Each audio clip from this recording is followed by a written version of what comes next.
VOA60 নির্বাচন পর্বে সবাইকে স্বাগত জানাচ্ছি। আমি আহসানুল হক। প্রসঙ্গ যুক্তরাষ্ট্রের আগামী প্রেসিডেন্ট নির্বাচন। ওয়াশিংটন পোস্ট পত্রিকা বলছে, প্রেসিডেন্ট ওবামা কয়েকটি গুরুত্বপূর্ণ রাজ্যে সাবেক সেনা সদস্য এবং তাদের পরিবারের সমর্থন পাবার চেষ্টা করছেন। ওই রাজ্যগুলো মোটামুটিভাবে রিপাবলিকানদের দখলে থাকলেও ওবামার এই চেষ্টাকে সাহসী পদক্ষেপ বলে বর্ণনা করেছে ওয়াশিংটন পোস্ট। তবে রিপাবলিকানরা সহজে ওইসব রাজ্য তাদের প্রাধান্য ছেড়ে দেবে না। ওদিকে CNN বলছে, বেইন ক্যাপিটাল প্রতিষ্ঠানের সাবেক প্রধান হিসেবে রিপাবলিকান দলের সম্ভাব্য প্রার্থী মিট রমনির রেকর্ডের সমালোচনা করেছে ওবামার দল।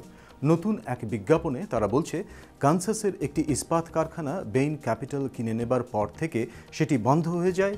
ওদিকে USA টুডে পত্রিকা বলছে, মিট রমনি এবং রিপাবলিকান ন্যাশনাল কমিটি ওবামার অর্থনীতি এবং ব্যয়ের সমালোচনা করে একটি নতুন ওয়েব ভিডিও প্রকাশ করেছে। VOA60 নির্বাচন পর্ব আজ এ পর্যন্তই। সবাই ভালো থাকবেন।